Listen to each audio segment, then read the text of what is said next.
the first thing people want to do is that compliance aspect. And what I would say is don't lead with compliance. Hello and welcome to the All Onboard Podcast, your go-to resource for all things related to employee onboarding. I'm your host, Thomas Kunjappu, founder and CEO at Cleary. Now, in today's episode, we are excited to have Stephen Bryant, the head of employee onboarding at Siemens Healthineers.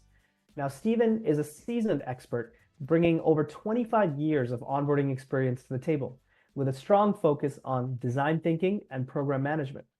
He is incredibly passionate about helping new employees succeed and in creating effective onboarding programs that focus on people over paperwork. On to the show. Thank you, Thomas. Thanks for having me today. Absolutely. So we have so much we can talk about today, but one place I want to start with is a phrase, experience over compliance, and specifically employee experience over compliance. Could you help me unpack that statement a bit? Because it sounds like almost like it's a motto for you. So the first thing I would like to say is for all the HR folks, I don't mean like compliance doesn't matter, right? Like obviously we need to make sure that we have all the legal and regulatory stuff done. But the way I look at it is that stuff can get done and it always gets done no matter when and how you're onboarding. But it's the experience that you create, the feelings that are generated when you're bringing somebody into a company, and more importantly, being laser focused on those emotions, those feelings that you want people to walk away with. And as they come in, you only have them for a little bit as you're onboarding them. How do you create that great experience? And then how do you support and build the resources to continue that great experience once they're out of your so-called control or area of experience or the area that you're trying to create? So how do you make sure managers are also prepared, the teams are prepared, and that's what I mean by experience, like creating that enjoyable time to be able to be onboarded. So that's really interesting because, of course, compliance is often on the HR side. A lot of teams push back on and saying, make sure this happens. It's necessary, but then maybe not everything that you need to consider when you're really trying to onboard somebody. So you mentioned managers. Can you go a little bit deeper for me? So give me some examples of moments where you're prioritizing the employee experience and onboarding, let's say above and beyond compliance. Yeah, Thomas, I think you bring up a good point when people say the first thing people want to do is that compliance aspect. And what I would say is don't lead with compliance. And so if we take the experience of somebody coming through and think about if you can go back into a time when you started a new role, you've gone through, you've done the candidate piece, you've applied, you've just worked hard getting through the interviews, and you're excited because you just got called from the recruiter that says, hey, we want to make an offer. You're going through that negotiation. You really don't want the first thing coming out from the company is, hey, I need you to fill out these forms. I need you to fill out these documents. Make sure you sign everything, check the boxes.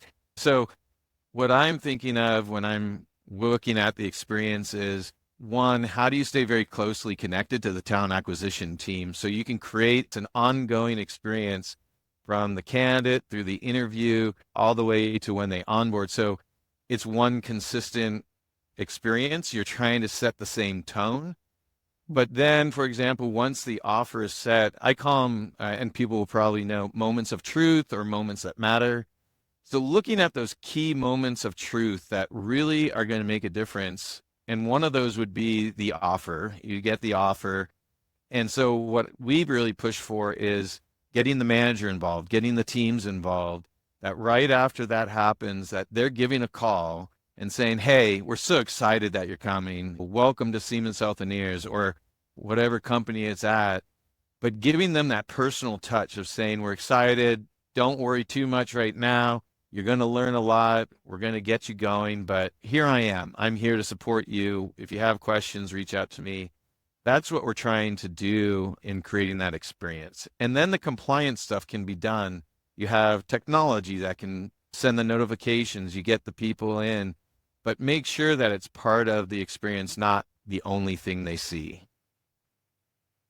Got it. And so going back to a point you already made about managers being one of the key stakeholders, creating that experience beyond the offer, who is front and center there to be that guide that says, hey, you can rely on me, and I'm sort of the face for the candidate in terms of who you can be dealing with to have that be as seamless as possible? Is it you and your team, or is it the manager? Yeah, I think for us, Siemens Healthineers at 71,000 employees across over 100 countries, there's no way my little team can do it all. And so the way I look at our team is we're creating the backbone, I guess, to say, how do we make sure that the people that have that touch, and of course, that's going to be the manager, right? Like at the core of it all, it's really going to be the manager that makes or breaks the experience. I think we all have seen the research that shows people leave the manager, not necessarily the company. And so we want to put a lot of effort into supporting the managers. I've yet to see a manager that really says, I don't want to create a great experience. I don't want to make my person feel good. But what I do here when I talk to managers is I don't do this all the time. I'm not you. I don't focus my energy on this. I don't know how to necessarily do all the right things. So help me, right? Like I need help. And so that's what we want to do is give the script per se, or the templates that hiring managers can use to help build that great experience. And so what we do is create some templates, we create some scripts. So if people don't know what to say, we have a little blurb for them, but we really want them to make it their own. But what we found is that managers don't always know, right? They don't know when to reach out. They don't know necessarily what to say. They might forget to create that great welcoming environment. And so we just want to guide them along in that journey. So that's interesting. So you're talking more about templates and enabling managers to represent themselves the best, and maybe getting you a first draft or a starting point versus a blank canvas. So can you give me some examples of some of these things that you're in, the kinds of product that you're giving managers as part of this overall experience to help them create these guardrails to help them help the employees get onboarded? Yeah, so we're lucky we're implementing some technology. And so let's think about just from the simple terms. If you're a company, you're a small company, you can create a checklist, right? Like I think we all know about our manager, a new employee checklist. We're lucky enough to be able to digitize it. And so what we're doing is looking at what are the right times and moments for us to feed the manager or the team or the onboarding buddy to make sure that they're contacting or connecting with their employee as they're coming through. We want to do is really drive that emotional connection to the company, which means it's to the manager, to the people, to the products, to the services that we might provide. And the way we're going to do that is helping people feel valued, connected, and then productive or knowledgeable in the work that they're doing. So the resources that we're creating are really guiding for there. So I mentioned the offer. Once an offer is created and accepted, a lot of times I've seen or talked to people where there's just this gap, right? Like I've talked to my buddies who have gotten, and they're like, yeah, it's been 3 weeks. I haven't heard from them. I sure hope I'm starting still. That is not the experience we want to create. So right when the offer has been accepted, we prompt our hiring managers to give them a call. And what we do is we give them templates. We say the best practice would be to give them a call, but not everyone's comfortable on the phone. So we've given templates for text. So, hey, shoot them a text, depending on what generation you might be, or send them an email, but ultimately make that connection with them, make them feel that they're welcome. So that's getting to that valued piece. It's also starting the connection with you and the manager and the new employee. So you're starting to build that from the get-go so they feel supported as they're coming on. We've also tried some experiments where we've had team members do little videos, welcome the employees. And so it helps in a smaller team. When you're a larger team, probably not as easy to do. But I think there's a lot of ways that people can sit down and brainstorm some really great ideas of how to build that immediate connection. Some other things that we've created that we've seen very successful and I've gotten great feedback on is an onboarding planning tool. We call it the planning tool. It's basically a template or a guide in a very simple PowerPoint. Everyone can use PowerPoint, But the idea is we have slides that go through building the connections with key stakeholders. We prompt with what questions they can ask. And it's really meant to build the connection between the manager and the employee, and they're supposed to build it together. Obviously, the manager can start what their thought is on their 100-day plan. But once the employee starts, or if they have some time to do it before, they can. That depends on the new employee. But it's really meant for when you start, you sit down and together you're building out your plan. So as an employee, I'm actually having a stake in my own onboarding. And so I feel like I have a say in how it's going to go, as well as the manager doesn't have to do it all themselves. But the manager has that guide to guide them through building out that plan for them. Those are some of a couple of the ideas that we've had as templates or things that we've actually seen have made a difference for our hiring managers, at least. And when we talk and get feedback from our employees, they've liked the contact, obviously. And it's a balancing game. Some people have pushed on me and said they don't want to be contacted. That's up to the manager to figure out, right? I think I would say it would be odd that I never get contacted by my hiring manager, but maybe I don't want to be called every other day. Hey, are you still coming? Are you excited? We're excited. So it's not about overkill. It's about those little, again, moments of truth, the moments that will matter to the employee.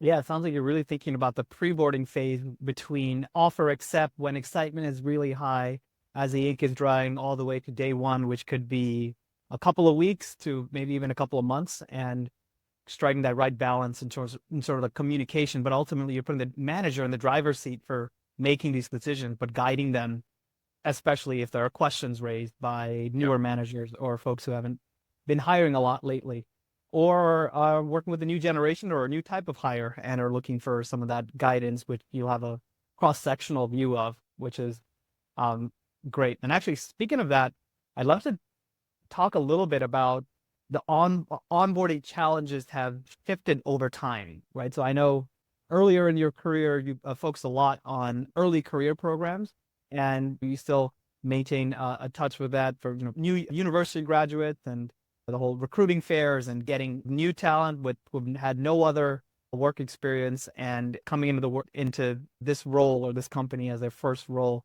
which is maybe it's an even more unique onboarding challenge. And I'm curious, like, how you think that has evolved.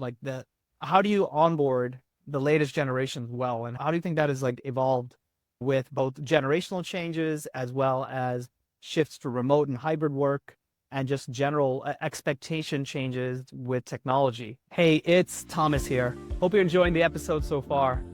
Are you curious to see how your onboarding program stacks up against the industry's best? Check out Cleary's latest onboarding assessment tool. It offers in-depth analysis and customized recommendations to enhance every aspect of your employee onboarding, from pre-boarding to company culture integration and more. Whether you're just setting up your onboarding program or you're a CHRO at a Fortune 100 company, this assessment can improve your onboarding know-how. Check it out at gocleary.com/onboarding-assessment. Again, that's gocleary.com/onboarding-assessment. You can also find the link in the episode notes. Now back to the show. I think it's an ongoing journey, and we're learning and exploring as we go. I would say back when I was really diving into the early career, so I did early career in university for about 8 to 9 years, part of a rotational development program. So driving that from an engineering track to all college grads. And we had about 1,600 between interns and new college grads coming in. And this was when I was at a company called Intuit. And I would say I think people have heard of that. Yeah. Yeah. I hope so. Yeah. It's a great company too. But back then it was all about the career fairs. And then it went from career fairs to really how do you dive into, I would say again, making them feel special. So career fairs for a while, everyone was there. I think we all, if you were involved with them, you loved them and you hated them all at the same time, because it was great meeting everyone, but it was a long day each day that you're there standing there. And you had great teams supporting you. And those started to shift, and you started to see this trend of doing more targeted experiences or targeted recruitment where you're going into clubs. And I think that was that shift as we're starting to hear and see more and more that I was just reading somewhere, there's a shift from all about money to more of the purpose that is going on. And so I think the generations are looking more at this purpose driven.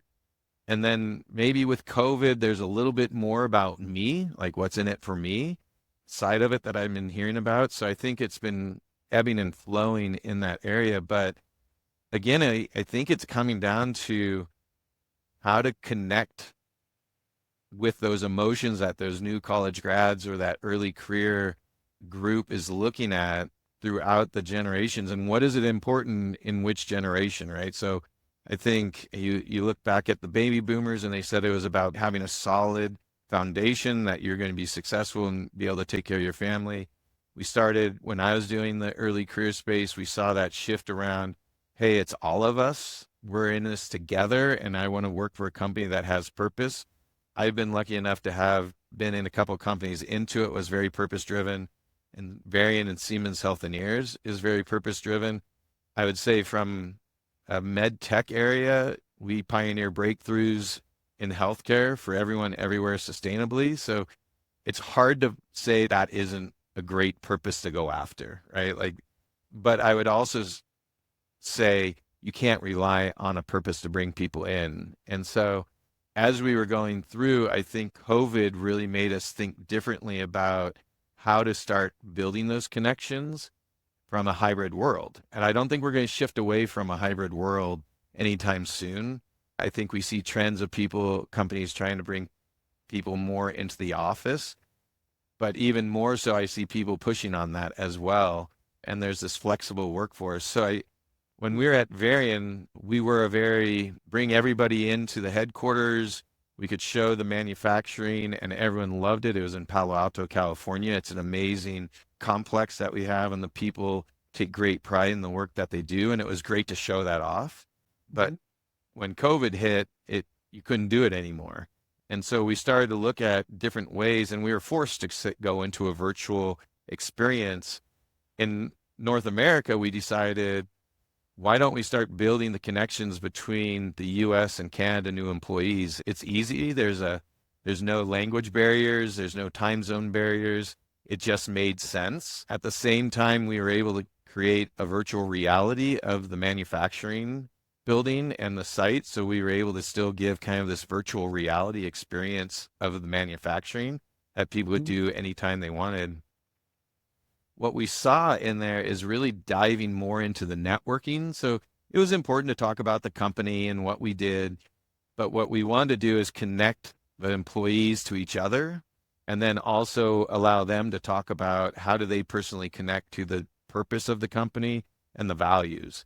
And so we saw some really cool stuff coming out of there. We had one session where there was a professor. So from a med tech, we hire a lot of people from universities and such. But we had a professor that had a bunch of the alma mater students that were all in the same online or new employee orientation. We had another one that lived 2 doors down from the parents of another employee that was there. And so it was this weird connection that started being built up across. And at the same time, we heard from the Canada employees that was a smaller area that they appreciated seeing and hearing from others across the continent or North America, that they felt like they had a better connection to the broader sense of the company. So we started trying to really build with our global teams, how do you keep that connection going? Because especially like in EMEA, for say, there's so many countries, there might be amazing ways to build those connections when we started hearing people feeling disconnected because of COVID, things like. That's a little bit counterintuitive, because it sounds like you are bringing people together to be physically in one location and hosting them there, which is famously, you have a networking session and people will start connecting with each other. And you'd think there's no way to top that. But it sounds like what you did was brought a global team to connect them. You were forced to be virtual, but then because of the way you were doing it and making sure there's ample time, and I imagine there's actually structured ways you went about it tactically to actually make sure that people are talking to each other in some kind of way, because things can just be much more, awkward virtually. But it sounds like you kind of cross that barrier. But once you're able to do that, you're actually able to get better results in some ways, right? Because people were actually connecting with each other virtually and finding connection amongst each other, which can then kind of go on from there. So potentially there's a weakness of being virtual where you're not actually able to get people connecting both with each other and with the purpose of the company. But there are ways to overcome that if you do it the right way with your programming, is what I'm hearing. Is that right? I think so. And I think it depends on every company, right? What is their special piece that they have that they can really tie into? For us, obviously, it was a world without fear of cancer. And so there was always a connection. I think everyone has some story or some connection to cancer. So it's not always hard. I lost 2 in-laws and my mom to cancer. So when I was joining Varian, I had a very deep connection to the company. And so being able to tie with other people that talked about it, or being able to tie to some of the patient videos, was important and easy for us to make that connection. But to your point, we did breakout sessions. So when we talked with some people, they said, well, how do you get people talking? I think you just, to your point, have to build the right structure. So we were very focused on not going for a long time of talking and lecturing. It was about interacting. And so we had 30 minutes was about the longest we wanted to go without some type of a break. And then we were purposeful in those breaks. Some were just, hey, go do your bio break. But then others were, we're going to build this time, 10 minutes. Here's some prompted questions. If you guys don't know what to talk about, here's an icebreaker question, that type of thing. We had another one just around the purpose and the values. And it wasn't about, I would say, drinking the Kool-Aid type conversation where we're just forcing them to say, this is, you will believe in our values. It was more, what's your personal connection to those values? Forget what we mean when we say listen first, or what we mean when we say win together. What does that mean to you? And which ones, through your interviews, so kind of tying it back to why they joined the company, what brought you here, and how do those values tie to you? Which ones tie to you closely? And then we would, over the period of their onboarding, we would start to connect them to what do the values mean. Again, working with the managers, make sure they're having the right conversations around how does the team live the values? What does it mean to the team, to them, to the manager as they go through? And that obviously ties in then to performance and things like that. But that would be the structured view. And I would say we're not unique in going virtual, right? Like there wasn't anything that every company had to do during COVID. I don't think anyone said, well, we're just not going to onboard anyone anymore. Good luck, manager. There you go. I think for us, it was taking those unique opportunities to build the connection that you might get if you were in person, to stop, have lunch, whatever. We also didn't make it really long. So what I think was the key for us was that short time frame, still bringing in leaders. It actually opened the door for us that we didn't even think we could have for our US and Canada new employee orientations. We had leaders that were willing to call in from the UK, from Germany. And so there was a brilliant opportunity for us to bring in insight from across the world to talk about what our products mean outside of the US and Canada, and how do they work together to make sure that we're looking at this at a global perspective. So those were some opportunities that we were able to tap into, and we're lucky enough to have the leaders that were willing to do it and stay up late and things like that.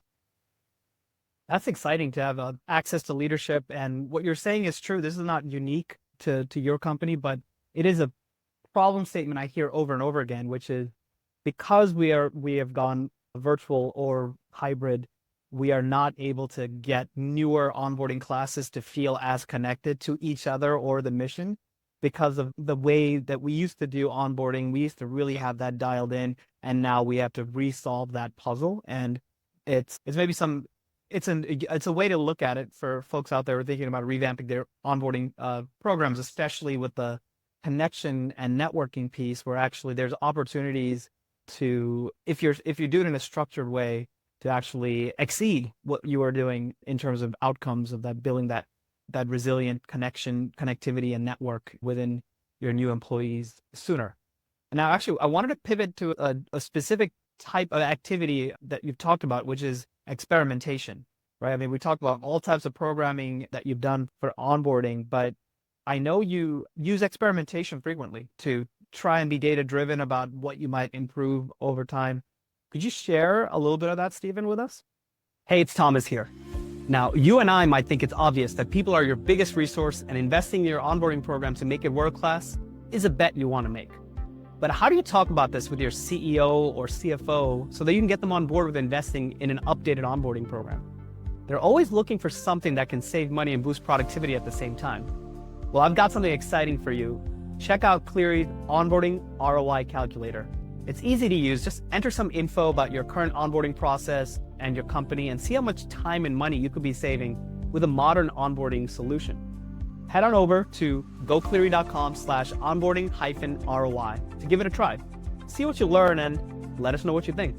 Again, that's gocleary.com/onboarding-ROI. You can also find a link in the episode notes. Now, back to the show.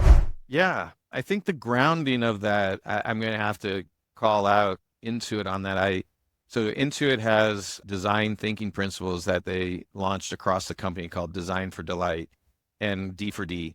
And I was lucky enough to be an innovation catalyst and then get into the team for a 2-year rotation, teaching the D for D principles with teams and building it into our learning and development programs, because that was my background in training and things like that and facilitation. And so it's been ingrained in me ever since then, and I love it because it gets you out of what you think is right. It gets you to really start thinking and being empathetic to the employee or your customer. I'll say the customer, because it's not, for me, it's the employee is the customer. But you look at your customer and really look at how do you get to know them better than they might know themselves, through empathy, through going through the onboarding experience. I try and go through it. Not that I'm always looking, but I'll jump in and apply places just to see what is their application process like. What are they doing that might be interesting, unique? Be a free shopper. Okay. Yeah. I mean, you're going to try before you buy, I think we would say at Intuit a lot of the times, but you're going to try things out. And so go out there and try things. Look at what's working at other companies. But what we would really do is then look at what is truly the problem that we're facing. And then based on that, brainstorm a whole bunch of ideas to be able to narrow in on some criteria to say, these are the ones that will really solve. And that gets you out of thinking you have the right answer, because more than likely we won't. I get stuck in it all the time with I get rooted in with, I love this idea because it's mine, right? Like it's hard to break through, and I have to catch myself and say, no, I'm not the one that has all the answers. And so really looking at that side of it, an example of that, I would say, is we were looking at a mentoring program, and we started just saying, especially with early career, the mentorship we felt was super important, because we would hear that they just didn't know, people coming in, and this could be for any employee as well, but how do I get to know about the company? How do I get to know about those unwritten rules that everyone has and how to get through the processes? So we just said, oh, we're just going to connect people. Well, that failed dramatically as we went through. And so we came up and we brainstormed a bunch of different ideas. And what we wanted to do is build up kind of this mentoring program, a mentor idea, but we didn't know how to match them. And so we brainstormed a bunch of ideas and we experimented. We ended up narrowing down to experiment with 3 different ideas. One was where we matched them up based on what we thought we knew of them. Another was we had a technology as a startup that kind of mapped up, and through what I entered into my profile, that would connect you and say, hey, these are the right mentor-mentee relationships. And then a couple people on my team said, hey, there's speed dating. Why don't we do speed dating for mentorships? And so we picked one location and we had a speed dating, basically round robin, where they went through and they were able to sit with a bunch of people. And at the end, they would say, hey, these are the people I would want to be my mentor as they went through. And then we sent everybody off in those 3 areas as they went through. And then we started to measure, one on feedback, but then on the extent of how their mentorship stayed connected. The ones that we guessed at they lasted a few weeks because there was just no connection. The one that the computer or the system kind of generated lasted a little bit longer, but not much more than what we did manually.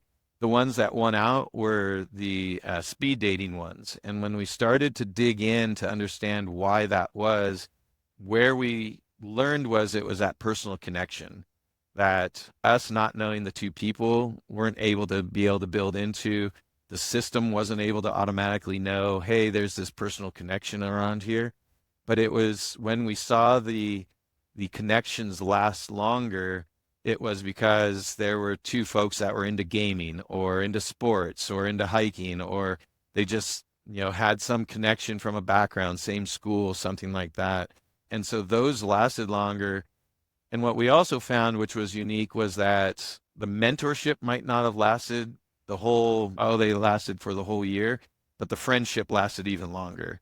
And so for us, we said that was a success, because if you have that connection to somebody in the company that's going to build your network, that's what we wanted. We want people to feel connected to the company ultimately versus losing them, right? Because they don't have that connection. And so that was one example of where we took a problem where people were struggling in getting successful at the company because they just weren't ready or knew what to do, came up with an idea based on that problem that we found, brainstormed a bunch of options, and then created 3 experiments that we prototyped and ran with, and found one that worked. And so we tried building that out as we would bring new interns or a new early career in. We're trying to do something similar at Siemens Healthineers, and we're struggling a little bit because we're across so many countries, and we can't find that one way to really click. And so now we have a community that we call the Onboarding Ambassador community. So now we're reaching out to them saying, hey, how can you start building networks within your countries or your regions and things like that? So we're trying to then go more local in that sense and let the local teams really drive that network, but really pushing on how could we do that, what will work in your area, and then supporting them in that sense. I love this example because the failure state that you started this whole thing with, which is, we knew we want to do a mentorship program and we just matched people up and that wasn't working.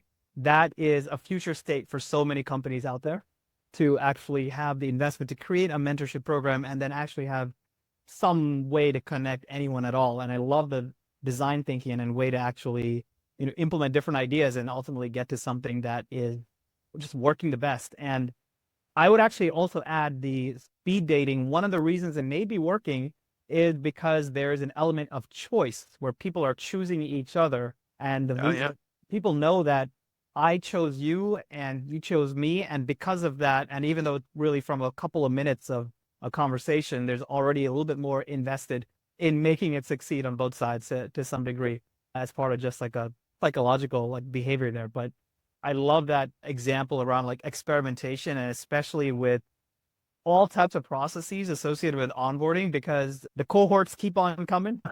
There's always room to experiment and work to improve things just like that.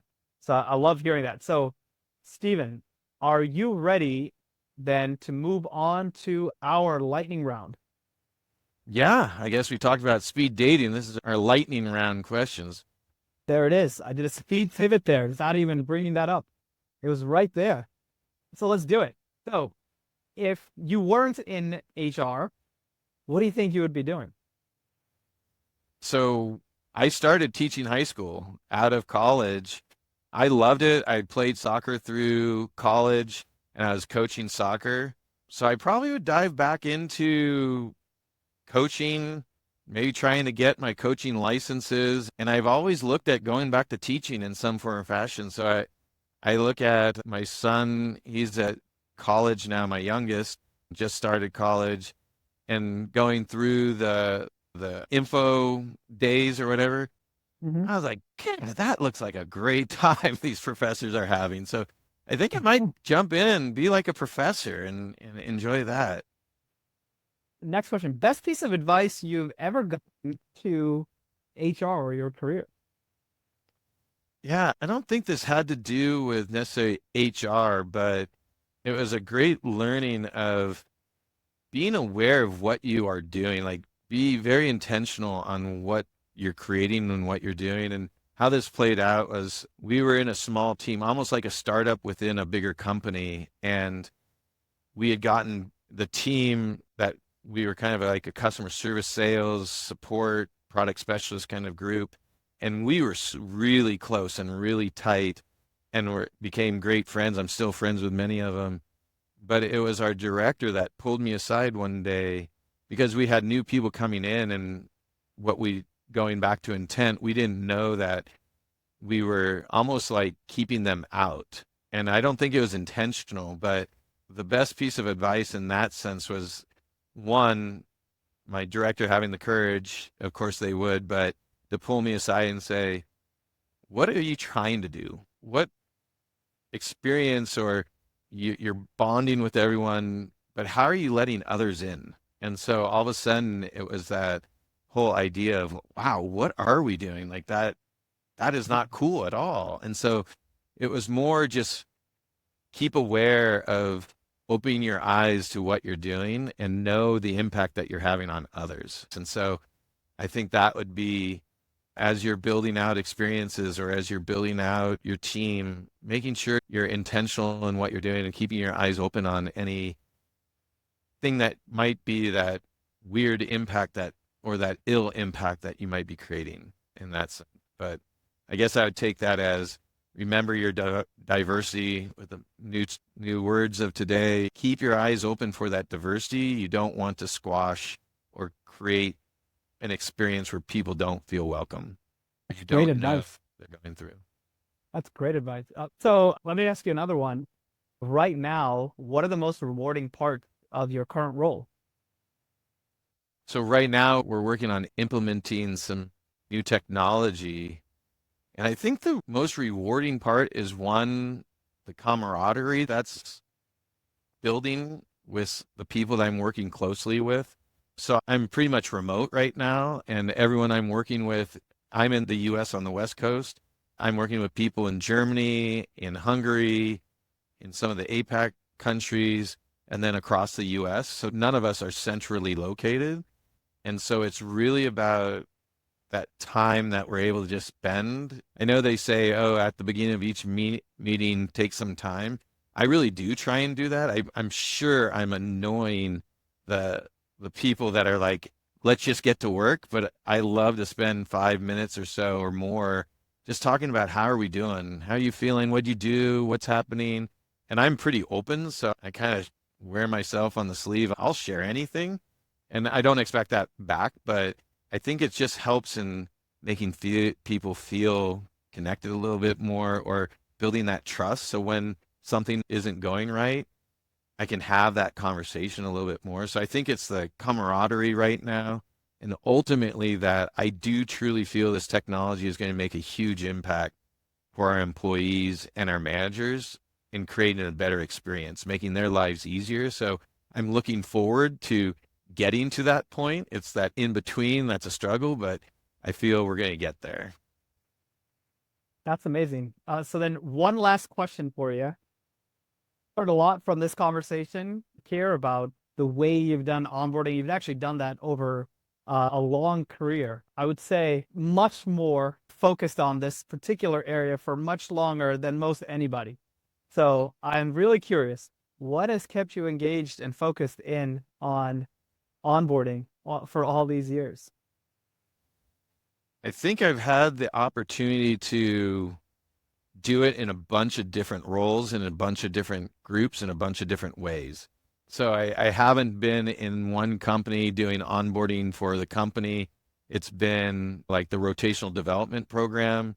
Then it was, well, even before then, I was onboarding and building out the experiences from a learning and development side for this customer service and sales organization in this little startup.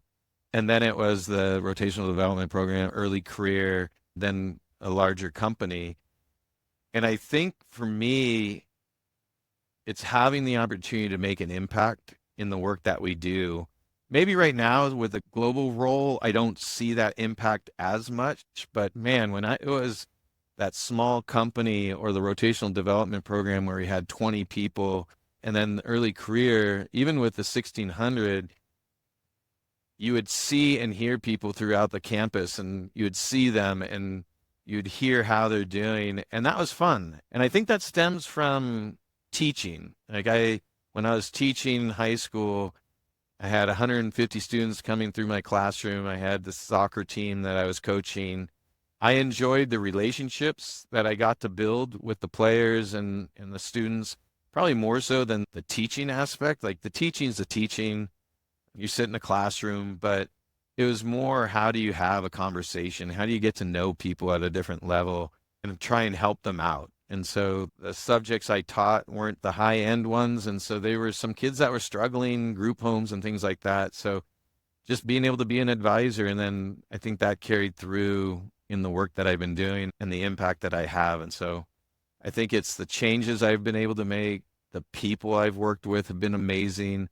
The leadership that I've had has made it worthwhile. And so I always have seen an opportunity and seen an impact. So when that stops, then I'll probably say time to move on. That's awesome. Well, I don't see that stopping anytime soon, based on everything that you're doing these days. And that's a wrap for today's episode of All On Board. I hope you found our conversation with Stephen helpful and inspiring. Don't forget to subscribe to our podcast to stay updated with the latest tips and trends in employee onboarding. And stay tuned for Thomas's Take, where I'll share my thoughts and reactions to the advice Stephen shared today. Until next time, best of luck with improving your onboarding processes and creating a more welcoming environment for your new hires.